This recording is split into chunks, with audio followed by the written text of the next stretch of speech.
આ શું કરવું, આ પારધીએ આ જોડાને કેમ ખંડિત કરવું, વગેરે વગેરે. પણ એ વખતે એના મોંમાંથી જે શ્લોક બહાર નીકળી ગયો તે પહેલાનો હતો. અનુષ્ટુપ એ પહેલા એ જાતનો રચાયો નહોતો.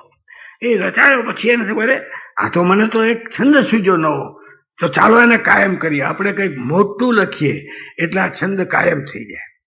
તે આવ્યા આશ્રમમાં અને પછી નારદ આવ્યા. નારદને કહ્યું મને આવો છંદ સૂજો છે, મા નિષાદ પ્રતિષ્ઠામ તમગમ શાશ્વતી સમા યત કરુણ ચ મિથુનાદ એકમ મૌલિક કામ મોહિતમ. આ છંદ તો મને જડ્યો, પણ હવે મારે મહાકાવ્યમાં કરવું જોઈએ તો છંદ જીવી જાય. કોનું કરવું? ત્યારે કે મારે એવાનું કરવું છે કોઈ મહાપુરુષનું. મહાપુરુષ બોલે છે, દેવતા નહીં, ઇન્દ્ર નહીં, અગ્નિ નહીં, મરુત નહીં, વરુણ નહીં. નો નો નો, મારે કઈ દેવતાઓ જોતા નથી. મારે એક મનુષ્યની કથા કરવી છે અને એવો મહાપુરુષ હોવો જોઈએ જે ધાર્મિક હોય, આવો હોય, વીર હોય, વગેરે વગેરે વર્ણનો. પછી એક શબ્દ છે અને એ વીર પુરુષ સાંપ્રત હોવો જોઈએ. સાંપ્રત શબ્દ છે એ પહેલા અધ્યાયમાં જ આવે છે. અત્યારે હોવો જોઈએ, કોઈ કલ્પનાનો મારે નથી કરવાનો, ભૂતકાળમાં થઈ ગયેલો મોટો એમ નહીં, માંધાતાની જેમ નહીં. સાંપ્રત હોવો જોઈએ. પહેલા અધ્યાયમાં જ કે છે મારે પુરુષની વાત કરવી છે, ભગવાનની વાત કરવી નથી. મારે વાત કરવી છે એક જીવતા માણસની, જે આવો માણસ હોય. ત્યારે પછી એને વાલ્મીકી કહે છે તું રામચંદ્રને વિશે લખ. અત્યારે તો આવો એક જ પુરુષ છે અને તે રામચંદ્ર. આ રામચંદ્રજીની ચરિત્ર એટલે એક માણસનું ચરિત્ર છે. એને આપણે ભગવાન બનાવી દીધા એનો કઈ આપણને વાંધો નથી, કારણ કે ગાંધીજી એમ કહ્યું જ છે કે એક મનુષ્યનું રૂડું સ્વપ્ન છે કે જે સમયમાં જેનામાં ભગવદ ગુણો વધારે હોય તેને આપણે ભગવાનનો અવતાર કહેવો. એ કઈ ખોટું પણ નથી, એનાથી કઈ આપણે વાંધો પણ નથી. પણ આખરે તો એ જમાનામાં જેનામાં ભગવદ ગુણો વધુ, એ શબ્દની એ વાક્યની અંદર છે. તો એ રીતે રામચંદ્રજીના જમાનામાં એક પતિ તરીકે, એક પિતા તરીકે, એક રાજા તરીકે, એક ભાઈ તરીકે, એક દુશ્મન તરીકે, એક ત્રાતા તરીકે જંગલમાં ગયા છે, અરણ્યોમાં ચાલે છે, કોઈક આશ્રમમાં જાય છે. તે આશ્રમમાં જોયા ત્યાં બધા હાડકાનો ઢગલો પડેલો દરવાજામાં. એટલે આને ઋષિને કહ્યું કે આટલા બધા હાડકાનો ઢગલો ક્યાંથી? કે ભાઈ રાક્ષસો આવીને અમને પકડી જાય છે અને પછી અમને ખાઈ જાય છે અને અહીંયા હાડકા નાખી જાય છે. આ બધા અમારા આશ્રમના ઋષિઓના હાડકા છે. તો અરે રે આવું કરે છે અને કોઈ રોકતા નથી, એને તમને રક્ષણ નથી આપતા કે તું રાજાનો દીકરો છે અને છઠ્ઠો ભાગ તમે લોકો લ્યો છો, અમારા પુણ્યમાંથી છઠ્ઠો ભાગ તમને મળે છે, તો પછી તું અમને બચાવ. હવે રામચંદ્રજીએ પ્રતિજ્ઞા લીધી છે. આ બધા પ્રતિજ્ઞાના પણ અનેક રહસ્યો હોય છે. આપણે તો વોરાભાઈના નાડાની જેમ પકડી રહીએ છીએ. ભગવાન વોરાભાઈનું નાડું નથી પકડતા. એટલે ભગવાને કહ્યું છે એને પોતાની માં કહીને કે વનવાસીની જેમ રહીશ. અને પહેલી વખત જ્યારે ગુહને ત્યાં ગંગા કાંઠે આવે છે ત્યારે ગુહેને કહે છે કે તું અમારી હવેલીમાં હું એનો રાજા છું. તો કે મારાથી હવાય નહીં, મેં મારી માને કહ્યું છે કે વનવાસીની જેમ રહીશ. હવે ત્યાં સુધી એને બરાબર વ્રતો પાડે છે. આ જગ્યાએ આવ્યા એટલે પેલા એ કહ્યું કે આવું હું રાક્ષસોનો સંહાર કરીશ, લાવો ધનુષ, લાવો બાણ. ધનુષ બાણ લઈને બીજી દિવસે નીકળ્યા કે હવે એકે રાક્ષસને હું રહેવા નહીં દઉં, કારણ કે હું ક્ષત્રિયનો દીકરો છું. આ તત્સાણ એ મારો ધર્મ છે. એટલે સીતા રસ્તામાં કહે છે કે તમે તો સાધુની જેમ રહેવાનું કહ્યું તું ને, મુનિ વેશ લીધો છે ને, પછી હથિયાર ક્યાંથી હાથમાં ઝાલો છો? હથિયાર હાથમાં ઝાલે ને એની મતિ ધીમે ધીમે બગડે, આવું અંદર લખે છે. પછી દાખલો આપે છે એક ઋષિએ તલવાર રાખી હતી પોતાના ઘર આશ્રમમાં, તો પછી ઋષિની બુદ્ધિ કેમ બગડી, આવું બધું સીતા દાખલો પણ આપે છે. તમે આ બાણને ક્યાં પકડા, તમારી પ્રતિજ્ઞા કેમ નથી પાળતા? ત્યારે ભગવાન એક સરસ વાક્ય કહે છે, જો સીતા હું લક્ષ્મણનો ત્યાગ કરી શકું, તારો પણ ત્યાગ કરી શકું, પણ મારા ક્ષત્રિય ધર્મનો હું ત્યાગ નહીં કરીશ. તારે જે કરવું એ કર. પ્રતિજ્ઞા છે એ વોરાભાઈનું નાડું નથી. પ્રતિજ્ઞાની બિયોન્ડ જવાની જે શક્તિ તે માણસમાં હોવી જોઈએ. શેને માટે આ માનવ ધર્મ છે? શેને માટે હું જીવ્યો છું? તે કે હું ક્ષત્રિયનો દીકરો છું, હું આ અર્થત્રાણને ન બચાવું તો પછી હું ક્ષત્રિય થયો શું કામનો? આ જે ચીજ છે તે રામાયણ છે. કોઈ પણ માણસ અશરણ શરણ છે રામચંદ્રજી જઈને ઉભા બસ કે તમે તુલસીદાસજી કે મારે તો કોઈ નથી, એક રામ છે, હું કઈ જાણું નહીં. 15મી સદીમાં આ તુલસીદાસજીના એક ભાઈ વૈષ્ણવ હતા અને પછી એ ગયા વૃંદાવન. ત્યાં ભગવાનના મંદિરમાં ગયા તો શ્રી કૃષ્ણ હાથમાં વાંસળી લઈ મોર મુગટ ધારણ કરીને એની મૂર્તિ છે. તેના ભાઈએ કહ્યું કે આને પગે લાગો. કે ના રે ભાઈ, મારે કઈ પગે લાગવું નથી, મારે આને પગે લાગવું નથી, ઈ મારા રામ નથી. અને પછી બોલ્યા કે મોર મુગટ નીચે ધરો, કિરીટ મુગટ ધરો શીશ. તમે આ મોર મુગટ છે ને નીચે મૂકી દો અને તમારો રામચંદ્રજીનો જે મુગટ હતો એ ધારણ કરો, ધનુષ બાણ કરમાં લ્યો અને આ મોરલી બોલી મૂકી દો. ભાઈ, આ હિન્દુસ્તાનમાં બહુ જુલમ થાય છે અત્યારે. આ બધા દુશ્મનો આવ્યા છે, આટલા બધા મુસલમાનો, અને કોઈ સુખી નથી. તો અત્યારે આ વાહળી વગાડવાથી ઊંઘ થાય. માટે તમે મૂકી દો, ધનુષ બાણ કરમાં લ્યો તબ નમાય શીશ. તું ધનુષ બાણ લઈશ તો હું તને પગે લાગીશ. તો આ રામનું ચરિત્ર છે. પછી અંદર આવે છે કે રામચંદ્રજી ધનુષ બાણ બધું રૂપ કૃષ્ણ બીજું લઈ લીધું. એ તો ઠીક છે, થયું હોય ન થયું એની આપણે કઈ સંબંધ નથી. પણ રામ શું છે? આર્તત્રાણ, આર્તત્રાણ. અને જે બીજી ચીજ છે એ છે જે મહાભારતમાં પણ છે, એ છે કે તમે એકવાર નીકળી પડો છો કોઈ ધર્મ બજાવવાના માટે તો તમને ટેકો મળી રહે છે. તમે એકલા નથી રહેતા. પછી વાંદરા આવે ને રીંછ પણ આવે ને ગીધ પણ આવે ને ઓહો બાપ, એક મોટું લશ્કર. અને પછી ભલે ને દરિયામાં મીટાયેલો હોય, એમાં શું થઈ ગયું? રાવણ તો નળ નીલ આવે, હાલો અમે બંધાવી દઈએ તમને પુલ, શું વાંધો છે? અશક્ય ઘટનાઓ થાય છે. અશક્ય ઘટનાઓ બને છે જ્યારે તમે ધર્મ પાલનને રસ્તે ચાલે છે. તો ધર્મનો અર્થ એને મહાભારતને વેદને આટલો જ છે. ધર્મો ધારે તે પ્રજા. ધર્મ છે એને પ્રજાઓનું પાલન કરવું જોઈએ, ધારણ કરવાની શક્તિ આપે, એનું નામ ધર્મ. ધર્મની આ જ વ્યાખ્યા છે. અને પછી પ્રજા હા છે. પ્રજા એટલે હું હિન્દુસ્તાની એમ નહીં, હું હિન્દુ એમ નહીં, હું મુસલમાન એમ નહીં, પ્રજા હા બહુવચન છે. ધર્મો ધારે તે પ્રજા. તો આને એમ થયું કે મારે હવે અહીંયા રાક્ષસોને હું ન મારું તો આ પ્રજા જીવી શકે એમ નથી. તેને મળી રહી ને બધી શક્તિ મળી રહી. આવી જે ચીજ છે એક ગ્રંથ, એટલે જેમ કહે છે હવે સાહિત્યમાં હું તમારા ભાઈ લખ્યું તો ભલે, નહીં લખ્યું તો ભલે. અમારા એક બાબાને હું ગયો ઘણા વર્ષ પહેલા. એ બાબાને મેં કહ્યું કે બાબા થોડું ભણો, હું તમને સંભળાવું, આ વાંચી બતાવું, આમ કરું તેમ કરું. તો બાબા મને કહે ભણતવ્યમ તો બી મર્તવ્યમ, નહીં ભણતવ્યમ તો બી મર્તવ્યમ, તો કેમ કરાકૂટ કર્તવ્યમ. અમારા આવા બાબા જેવો સમાજ છે ભાઈ. કેમ કડાકૂટ કર્તવ્ય? આમે મરવાનું છે, આમે મરવાનું છે, તો હવે સુસાઇડ ચાલા કરી નાખો. શું કામ જીવો? તમને કઈ કારણ છે? અને જીવવું હોય તો તમને ખબર હોય જીવવું એટલે શું, કેને જીવવું કહેવાય અને કેને જીવવું ન કહેવાય, એ તારે સમજવું જોઈએ. જીવવું તો પરાણે પડે જ છે નહીં. રામાયણ કે છે જીવવું એટલે શું? રાજાના રાજકુંવરે મહેલમાંથી નીકળી જવું જોઈએ અને વનમાં બિચારા જે નિરાધારો પીડાઈ રહ્યા છે તેની મદદમાં આર્તત્રાણ થઈને રહેવું જોઈએ. અને પોતાની સ્ત્રીને ઉપાડી જાય તો વાંધો નહીં, અને છતાં મનમાં વેર ન હોવું. એ જ્યારે રાવણ મર્યો એટલે એને કહ્યું વિભીષણને, વિભીષણ આ રાવણનું શ્રાદ્ધ કર, તારો ભાઈ મરી ગયો છે, શ્રાદ્ધ કરવું જોઈએ. તો રાવણ કે મારો ભાઈ નહોતો, હાલો પાપીઓ હતો, સીતાજીને ઉપાડી ગયો હતો, એવાનું કોણ હરાજ કરે?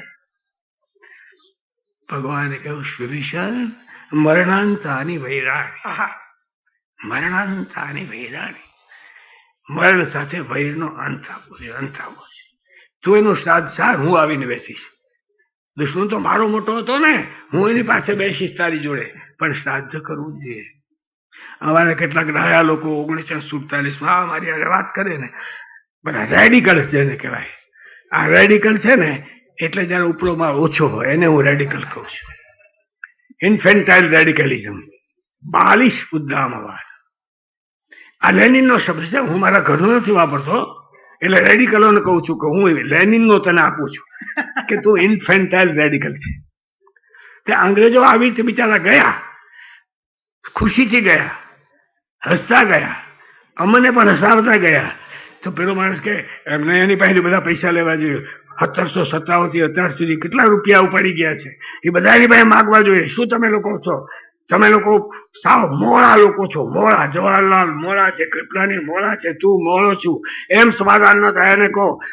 મેં કીધું વ્યાજ પર લેવું જોઈએ ને, એકલા પૈસા લેવાય, મુદ્દલ પર લેવું એમ ન હારે, વ્યાજ પર કરવું પડે. તો કે હા હા લેવું જોઈએ, પણ વ્યાજ ન આપે તો મુદ્દલ તો આપે. મેં કીધું કે મુદ્દલે ન આપે ને વ્યાજ ન આપે, મારો દેશ મને આપે ને તો બસ છે ભાઈ, હારું એને જવા. મરણાંતાની ભાઈ રાણી. એક વાર અંગ્રેજી રાજ્યનું દફન કર્યું પછી આપણે ભૂલી જવાનું શું હતું ને શું નહોતું. આ ગ્રંથના જેવો જ જે ગ્રંથોએ આ દેશને ઘડ્યો છે એવો ગ્રંથ મહાભારત છે. આ મહાભારત શું છે? આખરે શું છે? એ ઘટના બધી બનેલી એ જ રીતે નથી.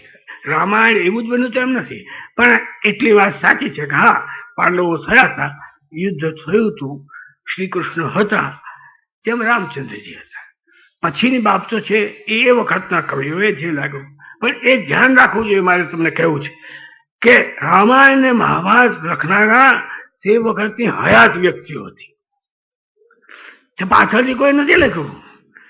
જ્યારે રામચંદ્ર હતા ત્યારે જ વાલ્મીકી હતા. આઈ વિટનેસ છે સાહેબ. કોર્ટમાં આઈ વિટનેસ નું બહુ મહત્વ હોય છે. તો આ આઈ વિટનેસ છે. અને અમારા વ્યાસ એ તો કૌરવ પાંડવોના બાપના બાપ. એ તો આઈ વિટનેસ નહીં, ફ્રોમ હોર્સિસ માઉથ એને બધું લીધું છે અને લખ્યું છે. આવી કોઈ ચોપડી નથી. ઇલિયડ છે 600 વર્ષે લખાયું ટ્રોયની લડાઈ પછી. અને અમારા મહાભારત રામાયણ ક્યારે લખાયા? પેલો જીવતો હતો ત્યારે. એટલે કોક આવીને કહેતો ખરો ગપ્પા મારમાં, હાલ રામચંદ્ર ભાઈ એના નામે હું તું લગાવવા માંડ્યો કે શું તું દુર્યોધન નું બોલસ? આવું નથી દુર્યોધને કહ્યું. સમકાલીન લેખક છે કે જેને ચેલેન્જ કરી શકે છે હર કોઈ માણસ. તો એના 2 મહાકાવ્યોનું મોટામાં મોટું મહત્વ છે. એવા જ સ્વરૂપે હતા એ સવાલ નથી. કદાચ એની અંદર 25,000 શ્લોક આગા પાછા મહાભારતમાં તો થયા જ છે, પણ એ સવાલ નથી. મૂળ વાત જેને ઉમેરો કર્યો એટલા ડાયા હતા કે એને વ્યાસ કે વાલ્મીકીને અન્યાય ન થાય. આ જે રામાયણ છે એનો જે ઉત્તરકાંડ છે, જેમાં રામચંદ્રજી સીતાને મોકલે છે ગર્ભાવસ્થામાં વનમાં, તે પ્રક્ષિપ્ત છે. તે મૂળ વાલ્મીકીનો છે જ નહીં. હવે કઈ બધા જાણતા નથી, પણ આ તો વાત નીકળી છે. હું કહું છું કે આ પ્રક્ષિપ્ત હોય છે, નથી હોતો એવું નથી. પણ એ પ્રક્ષિપ્તમાં પણ એને રામચંદ્રજીને ઉજળા બતાવ્યા છે, સીતાજીને ઉજળા બતાવ્યા છે. એટલે કન્સિસ્ટન્ટ વિથ વાલ્મીકી એ પ્રક્ષિપ્ત છે. એમ આમાં પણ પ્રક્ષિપ્ત છે, પણ મૂળ વસ્તુ છે એ છે કે એ આઈ વિટનેસ લોકોએ લખેલી વાત છે. એ ન તો ઓડિસીમાં છે ન તો ઇલિયડમાં. આ આપણી એક બહુ મોટી સિદ્ધિ કહેવાય કે કેવા આપણે લોકો જાગૃત હતા કે આપણે આ હમણાં લખી નાખો પછી ગડબડ થશે, પછી કોણ લખશે? તે વ્યાસ કહે છે કે ધૃતરાષ્ટ્ર મરી ગયા તે પછી મેં લખવાનું શરૂ કર્યું. કેવી અહિંસા છે! હિંસાની લડાઈની વાત કરવી છે, પણ એમ કહે છે કે બિચારો એના 100 દીકરા તો મરી ગયા હતા, પછી પાછો હું લખું એના ઉપર, તો એ બિચારાને કેટલું દુઃખ થાય. મારે હમણાં નથી લખવું. ગતે શબ્દ છે, ગયા પછી લખે 3 વર્ષ હું સતત બેઠો, 3 વર્ષ, અને 3 વર્ષને અંતે મેં જય નામનો ગ્રંથ લખ્યો. ત્યારે એનું નામ જય છે. એ જે છે એ પહેલી વાત આ રાખવાની છે કે આઈ વિટનેસ લોકોએ આ કથા લખી છે. બીજી વાત લખવાની છે કે મહાભારત એ એક એવો ગ્રંથ છે કે જેમાંથી એક જ સાર આપણે કાઢી શકીએ એમ છીએ, સીધો કોઈ પણ માણસ કાઢે તે એ કે જે લોકો ધર્મ પાળે છે એનો વિજય થાય છે, જે ધર્મ નથી પાળતા એ હારે છે, ગમે એટલી મોટી સંખ્યામાં હોય. એટલે શું કહ્યું, 100 કૌરવ છે અને પાંડવ 5 જ. એ સિગ્નિફિકન્ટ છે. શા માટે આમ મૂક્યું? એ 100 કૌરવના અમે હવા પાંડવ કેમ ન મૂક્યા? જીત્યા હોત માનો કે, તેમ કે જીતે જ નહીં, 100 ની અમે હવા હો તો જીતે જ. એમાં નવું શું છે? નહીં, 100 સામે 5 લોકો જીતે છે સાહેબ. That is the significance of truth, all pervading truth. એ શું છે કે 5 માણસો જીતે છે. શું કામ 5 જીતે છે? કે 5 વત્તા 1 એક અજ્ઞાત બળ છે, જેને તમે ઈશ્વર કહો, જેને તમે શ્રી કૃષ્ણ કહો, જેને તમે અવતાર કહો, જે કેવું હોય કેવું. 5+1. જ્યારે યુદ્ધ શરૂ થવાનું હતું ત્યારે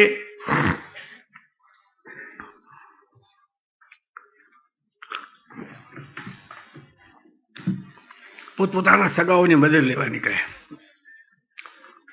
અર્જુનને પણ કહ્યું યુધિષ્ઠિરે કે તું જા અને શ્રી કૃષ્ણની મદદ માંગ. દુર્યોધન પણ નીકળ્યો, કારણ કે બે ના સગા હતા. બળભદ્રની છોકરી તે દુર્યોધનના છોકરા વેરી હતી, એટલે એ પણ સગા હતા. અને કુંતી એની ફોઈ હતી, અને સુભદ્રા છે અર્જુન વેરે પરણેલી હતી, એટલે સગા તો બે ના હતા. કવિ એટલે શું? આ અત્યારે જે બધા કવિઓ છે ને એને આપણે કઈ કોઈને અપમાન ન કરવું, ખરાબ ન લગાડવું. કોઈ પણ માણસ કહી શકે છે હું કવિ છું. કાલિદાસ કવિ વયમાપી કવય કહી શકે છે. આપણે એને શું કહ્યું? ભાઈ કાલિદાસ શું અમે નથી કરી? એટલે ભાઈ તું મોટો કવિ, જવા દે જા. 20 વર્ષ પછી કોઈ સંભાળે છે કે નહીં જોશું અમે. પણ કેવો મોટો કવિ છે. જઈને બેઠા, ભગવાન પિતાંબર ઓઢીને સૂતા છે. અર્જુનજીને બેઠો પાંગેતે આગળ એક માછી લાવીને બેઠો. થોડી વાર દુર્યોધન આવ્યો, આમ ચક્કર મારી, અને એ તો ઓશિકા આગળ બેઠો.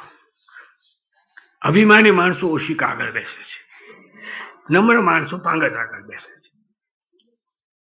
અમારા એક અધ્યાપક હતા, તે એકવાર ગાડી જતી હતી, તે એ જરા મોડા આવ્યા, તે ગાડી ભરાઈ ગઈ. તે MSc હતા,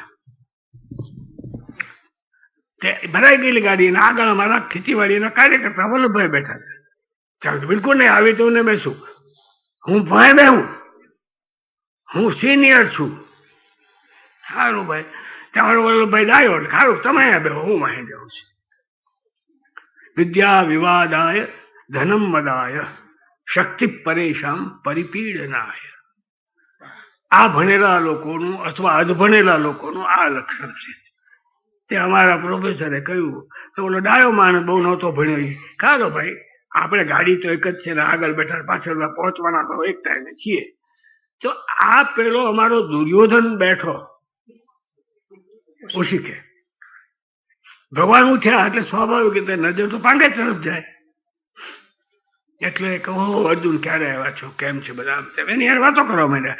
આને એમ તો હું આપણા તરફ તો એની નજર જ નથી, આપણા તરફ તો એની નજર નથી. એટલે આમ આટો મારીને પાછો હવે પાંગે આગળ. ભગવાન, ઓહો તમે પણ આવ્યા છો, બેસો.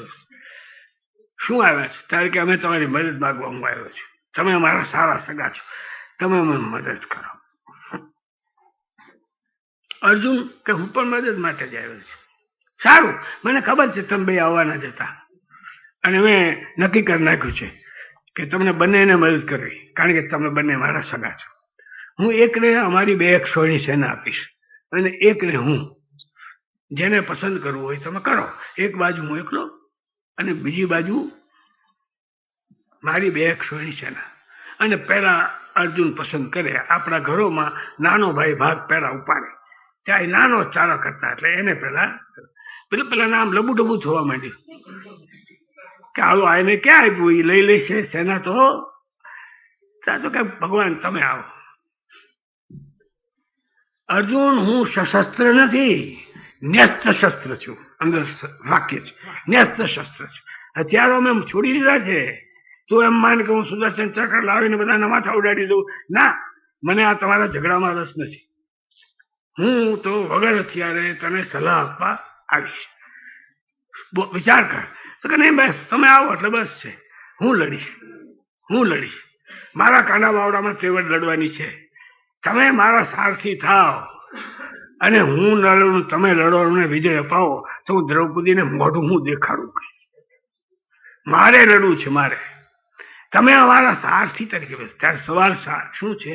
ભગવાન આપણા સારથી થાય એમ માગવા. આ સંસારના મહાભારતમાં આપણે ભગવાનને સારથી તરીકે માગવાના છે.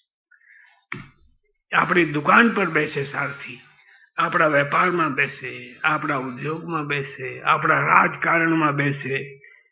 જે કોઈ બેસાડતા નથી, કોઈ બેસાડતા નથી.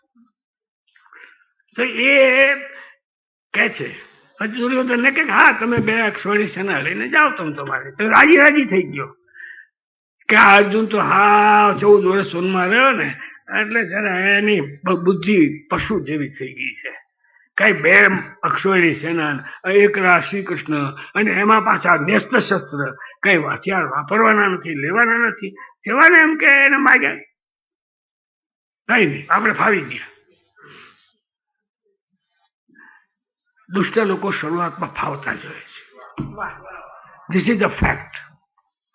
એ ફાવે અને છતાં તમારી ભક્તિ રહે તો તમે ભક્ત. એ ફાવે ત્યારે તમારું ઢીલું થઈ ગયું તો તમે નહીં. એટલે ભગવાન પહેલા દુષ્ટોને ફાવવા દે છે. ચર્ચિલે એક વાક્ય કહ્યું છે, a man can win war by losing battles. A man can win war. આખરી વસ્તુ તો વોર છે, બેટલ નહીં. One can lose battles. ઘણી લડાઈઓમાં હારે ભલે ને, પણ છેવટે યુદ્ધને અંતે શું છે? તો આને કહ્યું કે મને કઈ વાંધો નથી. પછી એ ગયા પછી કે તે મને હું જોઈને માગ્યો? હું તો કઈ નહીં કે મારે કઈ બીજું છે જ નહીં, કે મારે જ લડવું છે. તમે મારા સારથી થાવ એટલી જ છે મારી ઈચ્છા. પણ વ્યાસને કહેવું એ છે કે ભગવાન જો હથિયાર હોય તો જ જીતે, તો એ ભગવાન ન કહેવાય, તો માણા કહેવાય. માણસને હથિયારની જરૂર છે. ભગવાન તો સંકલ્પ કરે તો કામ થઈ શકે છે. તેને શું જરૂર છે હથિયારની? પણ પેલા દુર્યોધનને એની કઈ પડી નથી. આ જે વાત મૂકી છે, આવી અનેક વાતો મહાભારતમાં છે કે જેને આ બધા લોકો પ્રતિક કૂટે કરે છે. સિમ્બોલિક. ત્યાં બિચારા 100 જણા સામે 5 + 1 એ જ મોટો છે. 100 મોટો નથી. તમારું ગણિત ખોટું છે સાહેબ. ભૌતિક ગણિત ખોટું છે, આધ્યાત્મિક ગણિત જુદી જાતનું છે. એટલે એ માણસે કહ્યું કે હું રથ ઉપર બેસું છું. અને પાંડવોને થયું કે હવે અમે જીત્યા, અમને કઈ વાંધો નથી. પેલો એમ માને કે મારી પાસે 11 અક્ષોણી છે એટલે હું જીતો. કોની જીત થાય છે? 5 જણાની જીત થાય છે. શું કામ જીત થાય છે? 5 + 1 છે. 5 + 1 છે. દુનિયાની અંદર બધા યુદ્ધો, બધા ઝઘડા, બધી મારામારી +1 કોની હારે છે એ જોવાનું. એ +1 એટલે કોઈ ભગવાન આકાશમાં રહેનાર નહીં. It is the truth which is the essence of godhood. અને એ ટ્રુથ પણ પૂરું ન હોય, એ જમાના પ્રમાણે હોય છે. પૂર્ણ સત્ય તો કદી હતું જ નથી, એ આપણા હાથમાં આવતું પણ નથી. પણ એ પૂર્ણ સત્યના અંશો હરેક જમાનામાં આપણી પાસે આવીને ઉભો રહે છે. ત્યારે પૂર્ણ અંશ અસત્ય, અંશ સત્ય. ત્યારે શું લેવું છે? અસત્યનો પણ અંશ જ છે, બરાબર. પણ એ તું પસંદ કરે છે કે સત્યનો અંશ પસંદ કરે છે?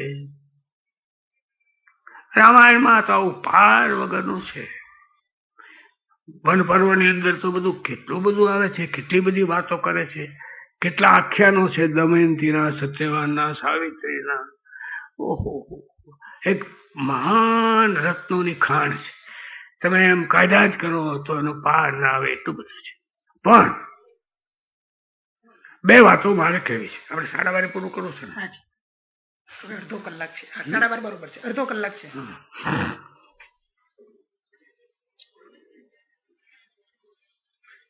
બે વાતો, મહાભારત એક સ્વતંત્ર વિષય છે, એના વ્યાખ્યાનો જુદા હોવા જોઈએ, પણ આ મારે બે વાતો એમાંથી કહેવી છે.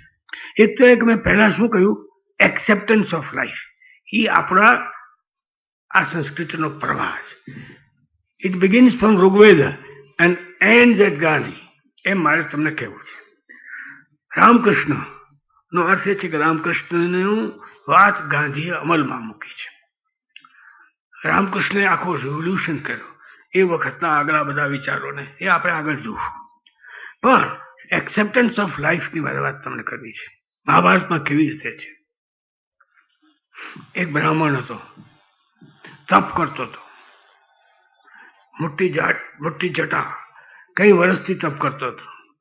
પછી ઉઠવા ગયો, ત્યાં એને અંદર ઈંડા મૂકેલા એક પંખીની. એને ખબર પડી કે હું ઊભો થઈને હાલવા માંડીશ તો ઈંડા ફૂટી જશે. બેસી ગયો પાછો. પછી પંખીના બચ્ચા થયા, એ ઉડીને ચાલે ગયા. પછી ઊભો થયો અને પછી એને કહ્યું, ઓહો, મારા જેવું તપ કોણે કર્યું હશે, મારા જેવું તપ કોણે કર્યું હશે. એ બ્રાહ્મણ એમ બોલે છે. એટલે આકાશવાણી છે કે આ પડખેના ગામમાં ફલાણો વાણિયો છે, દુકાન ચલાવે છે, ત્યાં તું જા, તે શું કરે છે જો, એને તારા કરતા વધારે તપ કર્યું છે. અરે ખરું લાગે છે, હું આવું મોટી જટા થઈ ગઈ, અંદર માળો હતો પંખીઓનો, અને એ હું મોટો નહીં, ઓલો વેપાર કરનારો વાણિયો મોટો. એ તો ગયો એની પાસે, જેને કે આવી આકાશવાણી થઈ છે, તમે શું તપ કર્યું એ મને કહો. ત્યારે કે જો ભાઈ, મેં કાંઈ તપ કર્યું નથી. એટલું છે કે આ દાંડી જેનાથી હું ત્રાજવે તોડીને આપું છું ને, એ દાંડી મારી ગુરુ છે, અને હું દાંડી સામે જોયા કરું છું. દાંડી સીધી લાઈનમાં હોય એ એક જ કામ હું કરું છું, બીજું કાંઈ નહીં. આમે ન નમે, નામે ન નમે. આખો વખત મારું ધ્યાન દાંડી સીધી રહે એના ઉપર જ છે, અને એમાંથી મને જિંદગીમાં દાંડી સીધી રહે એ આવડત આવી ગઈ છે. કારણ કે મારું ધ્યાન દાંડી સીધી રાખવાનું છે.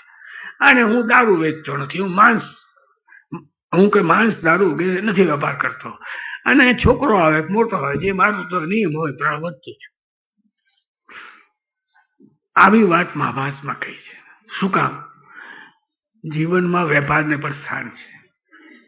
જીવનમાં વેપારને સ્થાન નથી એવું નથી, અને જો હોય તો કેવી રીતે વેપાર કરવો, એ પ્રશ્ન જીવનમાં આપણે ઉકેલવો જોઈએ. મને આમાં કઈ ખબર ન પડે ભાઈ, આ વેપારમાં તો આવું જ હાલે. એ વેપાર એમ ન થાય. આપણે કઈ હરિચંદ્ર થવું નથી, ઠોકે રાખશું તારે ઠોકે રાખ, કાંઈ વાંધો નહીં, એ નથી. જો વેપાર અનિવાર્ય હોય તો જીવનનો એમ એક્સેપ્ટ કરતા હો તો વેપાર કેમ કરવો હોય તમારે નક્કી કરવું.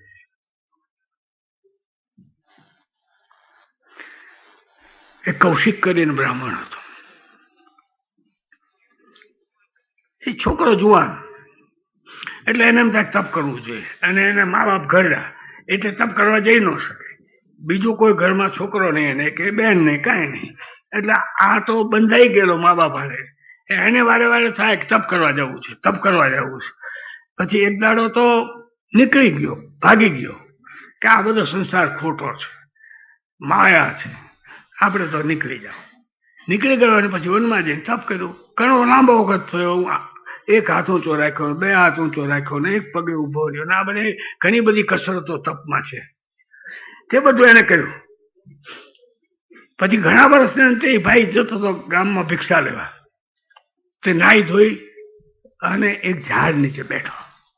ઉપર એક બગલી, તે ચરકી, એટલે એની જટા ચરક પડ્યું. ટાણે એટલો બધો ગુસ્સો થયો, હવે મારે ફરીવાર ના આવું, મને તે ભ્રષ્ટ કરે. આમ ઊંચે જોયું, એટલું બધું ઊંચે જોયું ને તો પેલી બગલી બળી ગઈ અને હેઠે પડી ઢગલો થઈને. બસ કે આનું નામ તપ. હવે મને તપની સિદ્ધિ મળી. તપ જ સાચું છે. માં ખોટી છે, બાપ ખોટા છે, દુનિયા ખોટી છે, તપ સાચું છે. કૌશિકાખ્યાન વાંચવા જેવું છે. જુગતરામભાઈનું ગુજરાતી ઓવીમાં બહુ સારું કહ્યું છે. કૌશિક બ્રાહ્મણ મહાતપોધન તપી તપિતન કીધું કાષ્ટજી, આમ કરીને શરૂઆત કરે છે. પછી નાહીને પછી ગયો ભિક્ષા માંગવા. તે ઘરમાં ગયો તે બ્રાહ્મણી છે એ બધું હાથ ધોતી હતી, વાસણ ઉટકતી ધોતી હતી. ત્યાં આવો આવો આવો આવો આપું, તમારું ભોજન લાવું છું આપો એમ કરી ઘરમાં ગઈ અને લઈને આવતી ત્યાં એનો વર સામો આવ્યો, ઘરમાં દાખલ થયો. એટલે એને તો મૂકી દીધી થાળી હેઠે અને એને કે લાવો તમને પાણી આપું, આ આપો ત્યાં આપું. પછી એને જમવા બેસાડ્યો, પછી એને પવન નાખતા નાખતા જમાડ્યો. એ જમીને ઉઠ્યો પછી એને યાદ આવ્યું, અરે આ ઓલો બ્રાહ્મણ તો બહાર ઉભો છે તડકે, ક્યાં આપણા ભાઈ જુગતરામભાઈ કે અગ્નિમાં જેમ તેલ ટપકે ને એમ એક મિનિટે એને ભડકા થતા હતા કે આનું મોડું થતું હતું.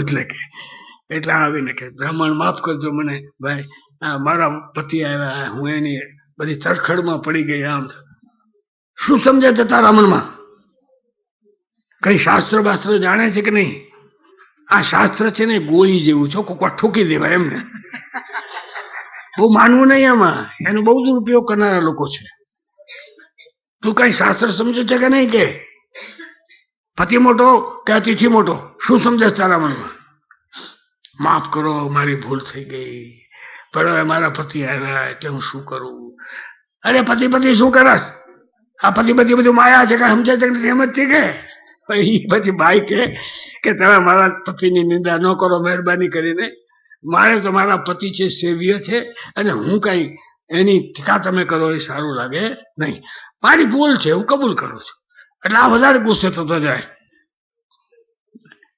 તાજો મુસલમાન 9 વાર નમાજ પડે, એમાં તાજો તપ કરીને આવેલો, રામ ડોળા ફાડે એની સામે. તે પેલી બ્રાહ્મણી કે હસીને કે મહારાજ તમે મને કઈ બગલી ધારો છો કે તમે ડોળા ફાડો તો બળી બળું? કે પેલો તો ભોળે જતો ભાગ પડી ગયો. એ કે તમને કેમ ખબર પડી? એ બધું પછી ખાવા હાલ અંદર ખાવા હાલ એને લઈ ગઈ. જમાડતા કે દીકરા, એ નાનો કે દીકરા તારા મા બાપ છે? હા મારા બાન બાપા છે. જમી લે. એ તો મારે જાણવું છે કે આવું ક્યાંથી તમને આ તમારામાં ખબર કેમ પડી ગઈ? આ કેવી રીતે આ સિદ્ધિ આવી? તમે તો ઘર બહાર હલાવો છો. પછી કે જો જમી લો, એકવાર જમી લો. આ શું છે? Acceptance of life. જમીએ ને તો મગજ ઠેકાણે રહે, ભૂખ્યા રહીએ ને તો અંદરથી ઉકળ્યા કરી. આપણે 99%, 1%ની વાત નથી કરતો. 1% લોકો તો 80 ઉપવાસ કરે ને મરી પણ જાય ને બધું ચાલે છે, હું એની વાત કરતો નથી. આપણે આપણા જેવા માણસની વાત કરીએ છીએ કે જે માણસને ભગવાન સારથી તરીકે જોઈએ છે. તો પેલી બાઈ એને કહે કે જો તમારે જાણવું છે ને તો મથુરામાં જાઓ, ત્યાં તમે જઈને કસાઈવાળામાં ધર્મવ્યાજ નામના કસાઈને મળજો, એ તારા પ્રશ્નનો તને જવાબ આપશે. કસાઈ પાસે જ્ઞાન લેવું હોય તો જાઓ, નહીતર કાંઈ નહીં. મહાભારત કાળ કેટલો મોટો માણસ છે કે પેલા તપસ્વીને પેલા બાઈ પાસે પહેલો પાઠ અપાવે છે, પછી કે જા કસાઈ પાસે. પછી મથુરામાં એ જાય છે ને કસાઈ વાળામાં, ચારે બાજુ હાડકા પડ્યા છે, ચારે બાજુ માંસ પડ્યું છે, આ તે એ જોયા કરે છે. નાઈ ધોઈ આવેલો, તિલક બિલક કર્યું છે. ત્યાં પેલો સામે એની ધર્મવ્યાજની દુકાન, તે માંસ કાપે છે. કોઈ ગરીબ આવ્યો તો એને એક ટુકડો માંસનો એને આપ્યો, પછી ઉતરી એની પાસે આવ્યો. અરે બ્રાહ્મણ, આ તો તે લેવાના પાણી મોભે ચડાયો, અહીંયા અવાયતા નથી. હું તો કસાઈ કહેવા આવું. હા બરાબર, તને પેલી બાઈએ મોકલ્યો છે ને? પેલી બાઈએ તને ખબર કેમ પડી કે મને એ બાઈએ મોકલ્યો છે? એ બધું પછી હું હમણાં દુકાન વધાવી લઉં છું, આપણે ઘરે જઈએ ત્યાં આપણે વાત કરશું. આને દુકાન વધાવી પછી એની હારે ચાલે. આને એમ થાય છે કે એક હાથમાં મોટો કાંટો છે માંસ કાપવાનો, લોહી વાળો, અને ઓલી બાઈ કહે છે કે આની પાસે જા. આ બધું આવું ક્યાંનું? અમને તો ભાતના હઠયોગ ને રાજયોગ ને સ્મૃતિ યોગ ને વિસ્મૃતિ યોગ ને બધા કાંઈ યોગ છે બધા. આમાંનું કાંઈ કર્યું નથી એને. જઈને બેઠો એટલે એનું ઘર ચોખ્ખું મજાનું. મેં પુષ્કળ હરિજનોના ઘર બ્રાહ્મણ કરતા ચોખ્ખા જોયા છે, ઘણા બધા હરિજનોના. બિચારા નાનું ઘર રાખે એટલે ચોખ્ખું રહે એને. આ જઈને બેઠો તો કે તું બેસે ઘડીક વાર, હું જરા મારા મા બાપ છે ને એને નવરાવી ધોરાવી દઉં.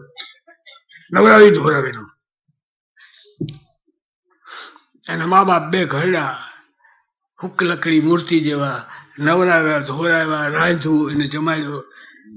પછી આની પાસે આવીને બેઠો કે બ્રાહ્મણ હવે શું કામ આવ્યો છે? કે મને ઓલી બ્રાહ્મણીએ કહ્યું છે એટલે હું આવ્યો છું. તમને આ જ્ઞાન ક્યાંથી થયું? તને સાચું કહું, મને જ્ઞાન છે ને અમારા મા બાપની ચાકરી કરવામાં જ થયું છે. આ મારા મા બાપ ઈ જ મારા ઈશ્વર. અરે ભલા ભાઈ, ઘરમાં ઈશ્વર છે એ મૂકીને બહાર શું કામ જાય છે? કાહે રે બને ખોજ ન જાય, આમ નાનકે કહ્યું છે. કાહે રે બને ખોજ ન જાય, વનમાં શું છે તે તું ત્યાં ગોતવા જાશ. આકાશ સર્વત્ર છે, વનમાંય છે ને ઘરમાંય છે, સારું જાય છે.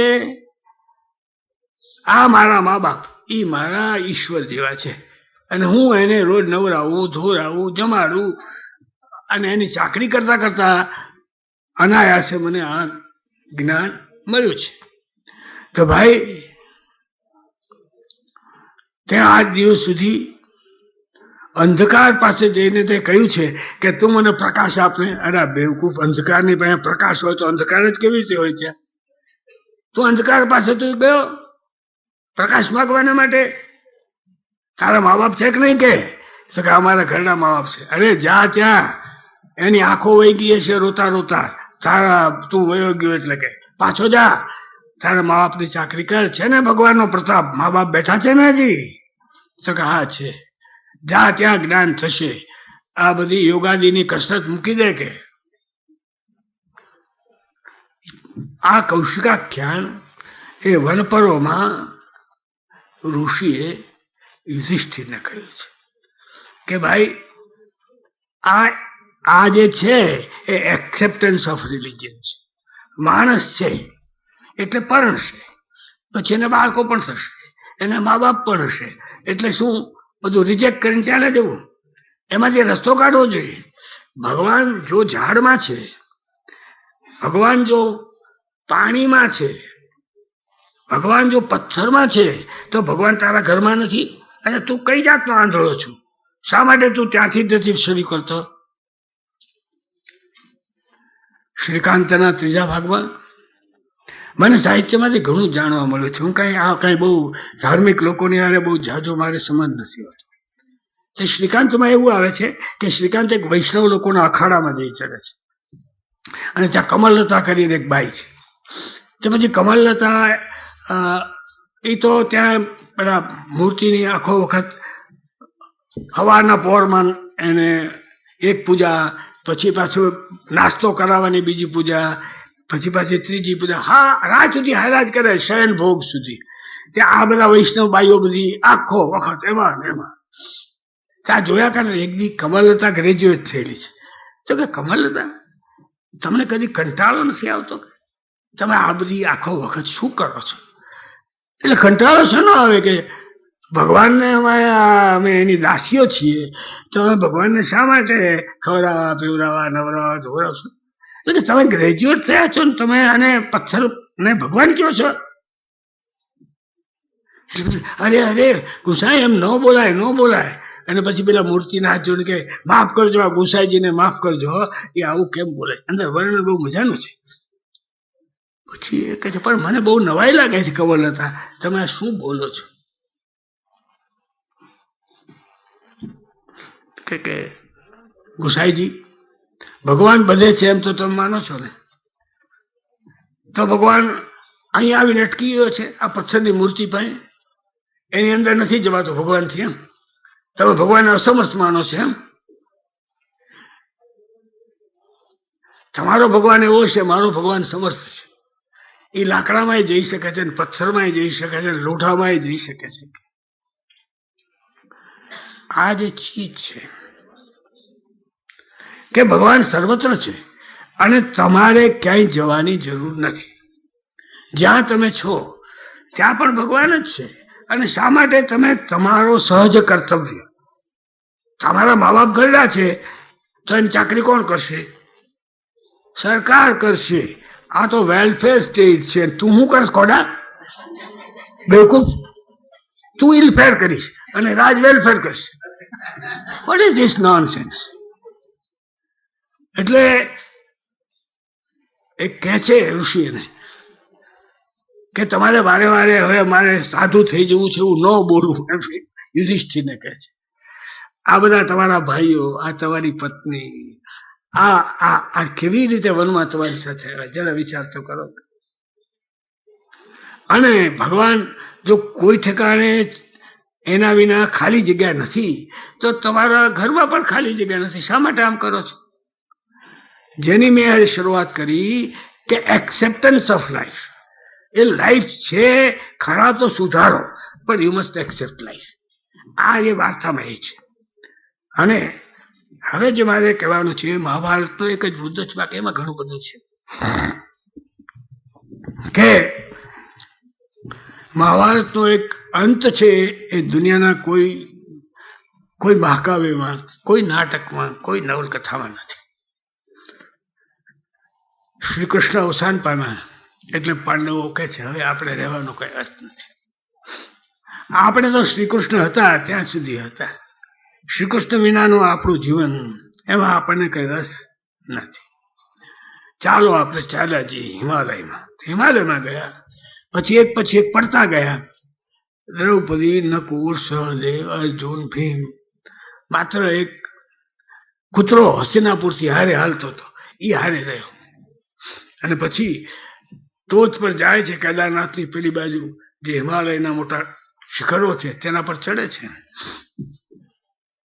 એટલે ત્યાં વિમાન આવે છે અને વિમાનમાંથી ઇન્દ્રનો સેવક કહે છે કે સ્વર્ગમાં તમારી રાહ જુએ છે, આ બેસી જાવ વિમાનમાં. એટલે યુધિષ્ઠિર પેલા કૂતરાને કહે છે તું બેસી જા.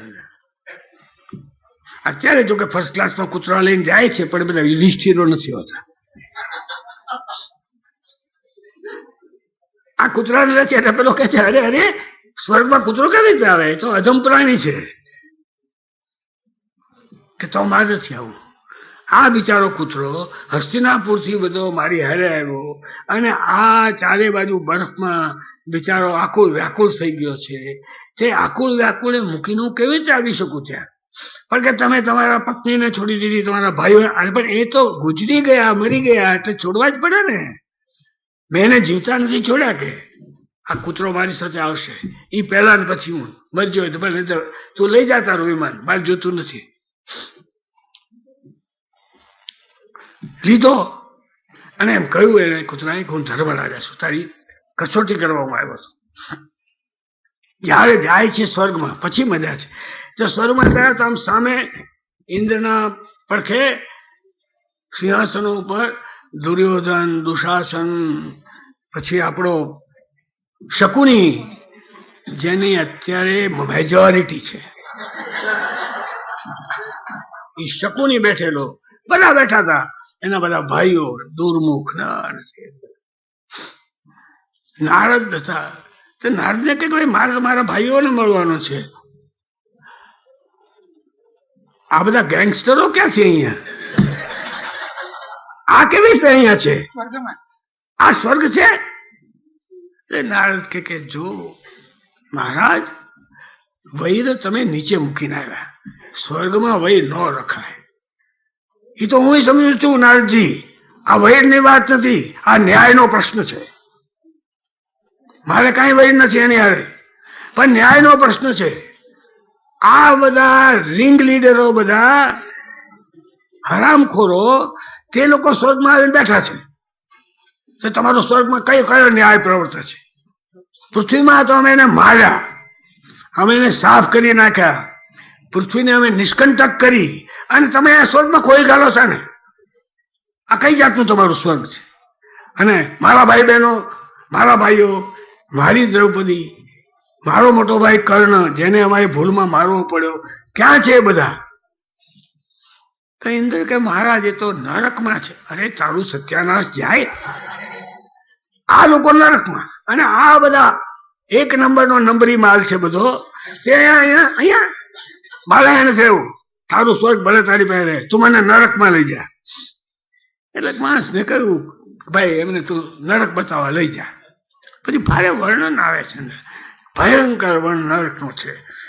કેવી ગંદકી છે, કેવા હાડકા છે, કેટલા ચામડા છે, સર્પ છે ને વીંછી છે ને આ બધા કાંટા છે, આવું બધું આવે છે વર્ણન. પછી જઈને ઉભા રહે છે કા નરક, અને બધા ડૂબકા ખાતા હોય છે, કોઈ ગરમ પાણીમાં, કોઈ ઠંડા પાણીમાં, આ બધું.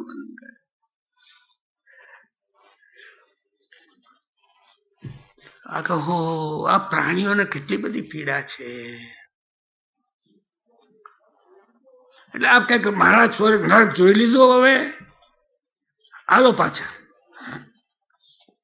ઇન્દ્ર મહારાજે કહ્યું છે. ત્યાં એક બાજુથી અવાજ આવ્યો, મહારાજ તમે ન જતા, તમે ત્યાં ઉભા રહો. તમારા શરીરમાંથી જે સુગંધી અને શીતળ પવન અહીંયા આવે છે, અને અમને આ નરકના તાપમાં એના લીધે શાંતિ રહે છે. તમે ઉભા રહો. શું અદભુત વસ્તુ છે. એક માણસની સુપ્રીમસી છે, એક માણસની સુપ્રીમસી સ્વર્ગ ઉપર છે. આવું કોને સૂજે? શરીરમાંથી જે શીતળ અને સુગંધી પવન આવે છે ને, ન જતા પેલા કહે છે હું નહીં આવું, ત્યાં અહીંયા ઉભો રહીશ, આ લોકોને જો સાતા થતી હોય. હવે ત્યારે એને ખબર નથી કે અહીંયા કર્ણ છે કે દ્રૌપદી છે વગેરે. પછી એને પૂછે છે કે ભાઈ તમે કોણ છો? તો અર્જુન કે છે હું અર્જુન છું, એક કે હું સહદેવ છું, એક કે હું નકુળ છું, એક કે હું અભિમન્યુ છું. દ્રૌપદી ક્યાં છે મારી? દ્રૌપદી કે હું અહીંયા ડૂબું છું. હા તો એકદમ ગુસ્સે થઈ જાય છે. પુણ્ય પ્રકોપ એને કહેવાય, ગુસ્સો ન કહેવાય. એ પુણ્ય પ્રકોપ પ્રગટે છે એકદમ. પેલા કે જા તારા ઇન્દ્રને જઈને કહે હું અહીંયા રહેવાનો છું. અંદર મૂળમાં તારા શબ્દ છે. દરેક સત્યનિષ્ઠ માણસને એક વખતે ચાલુ ધર્મની સામે બળવો કરવો પડે છે. એ જ સત્યનિષ્ઠા છે. જે દયાનંદ સ્વામીને કરવું પડ્યું, ગાંધીને કરવું પડ્યું, ફૂલેને કરવું પડ્યું, બહુ લોકોને કરવું પડે છે. એસ્ટાબ્લિશ ચર્ચ, તો એસ્ટાબ્લિશ રિલિજન, તો એસ્ટાબ્લિશ માન્યતાઓ બધી સામાજિક, તે બધાની સામે એક દિવસે ભગવાન એ બધાનું પ્રતીક છે. બાઈને સત્ય તો કરવી જ પડે ને, કારણ કે ભગવાને કહ્યું છે બાઈને વિધવા થાય તો ન જ પરણાય. એમાં ભગવાન બધે જગ્યાએ ભગવાન છે એ મોટા મોટો રિએક્શનરી છે આ લોકોને માટે. એની સામે પછી બળવો કરવો પડે છે. તો મહાભારતનો અંત આ સ્વર્ગારોહણ પર્વમાં છે. 10 પાના છે, 10 જ પાના. એ 10 પાનામાં મનુષ્યનો મહિમા ભગવાન કરતા મોટો બનાવી દે છે. તો કઈ નથી તારા ઇન્દ્રને મારે નથી આવવું. જો મારી દ્રૌપદી જેના જેવી સતી કોઈ હતી નહીં, છે નહીં, અને મારો અભિમન્યુ જે વીર મૃત્યુ પામ્યો, મારો ભાઈ અર્જુન, મારો મોટો ભાઈ કર્ણ, આ બધા સાચા કલા લોકો, તેને તમે લોકો નરકમાં નાખો તો મારે તમારો ધર્મ જોતો નથી. જાઓ કહી દો. પાછો ભરત ત્યાં ઇન્દ્ર આવીને પગે લાગીને પ્રકાશ થઈ જાય. પછી કે ભગવાન પધારો. શું છે આ બધું? કે હવે તો કોઈ છે જ ને, આ તમારા ભાઈઓ આવીને ઉભા રહ્યા, ચાલો ત્યાં. આ જે વાત છે ને મહાભારતનો અંત, જેને અંતે પછી અમે શું કહ્યું કે ભાઈ કે આખા મહાભારતના 1,00,000 શ્લોકના અંતે જો સાર હોય તો આટલો જ સાર એને કહ્યો વ્યાસે કે ભાઈ કે હું તો ઉર્દુબાહુ વિરમ્ય નાત્ર કશિત સ્મૃતિ મેં, હું જે હાથ કરીને હું તો સમજાવું છું પણ કોઈ માનતા જ નથી. કે હું શું સમજાવું છું? ઉર્દુબાહુ વિરમ્ય નાત્ર કશિત સ્મૃતિ મેં ધર્માદ અર્થશ્ચ કામશ્ચ.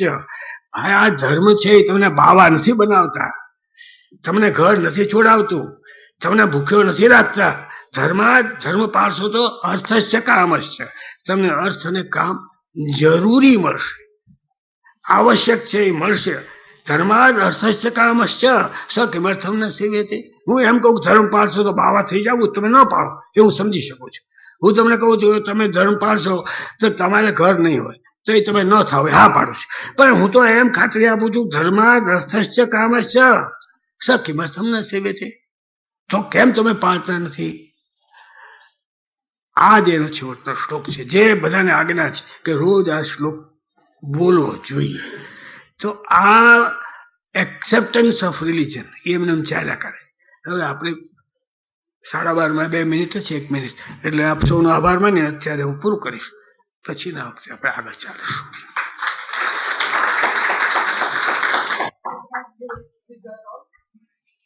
છેલ્લે જે જેની વાત કરી, જો તમને રસ હોય તો ઉમાશંકરે મહાપ્રસ્થાનમાં આનું અદ્ભુત આલેખન કર્યું છે કે જેમ જેમ એટલે મૂળમાં જે રીતે મહાભારતમાં છે એમ જ પણ ગુજરાતીમાં કાવ્યની અંદર, અને એમાં આ જે વાત દર્શકે કરી કે વૈર માત્ર મરણાંત, એ વાત ઉમાશંકરે મહાભારતની એક કથાનું આલેખન કરતા ખૂબ ખૂબ સરસ રીતે, એટલે કે રૂવાડા ઊભા થઈ જાય એટલું અદ્ભુત આલેખન કર્યું છે.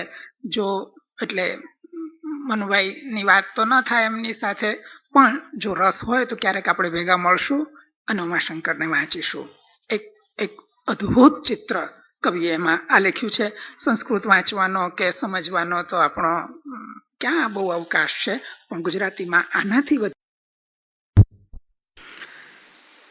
મનુભાઈએ બીજી એક વાત કરી, પેલા સાધુને જમાડવાની, કે ભાઈ તું પહેલા જમી લે પછી.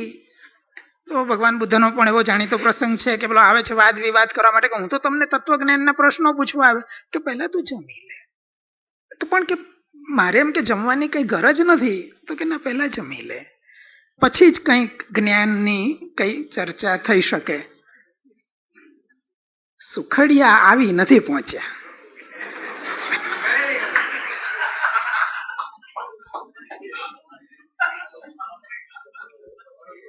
11 વાગે એમને આવવાનું અહીંયા કહેલું. 11:15 ત્યાંથી સુશીલાએ અહીંથી દ્રષ્ટિએ મને કંઈક આંખોથી કહ્યું કે પેલા આવ્યા નથી. પછી કંઈ ટેલિફોન કરવા ગયા છે, એને પણ 1.25 કલાક થયો. હવે સુશીલા પણ ખાલી હાથે પાછી આવી છે. શું કથા શું છે? ફોન પણ નથી થયો. ના એટલે નીકળી ગયા છે કે નહીં આપણે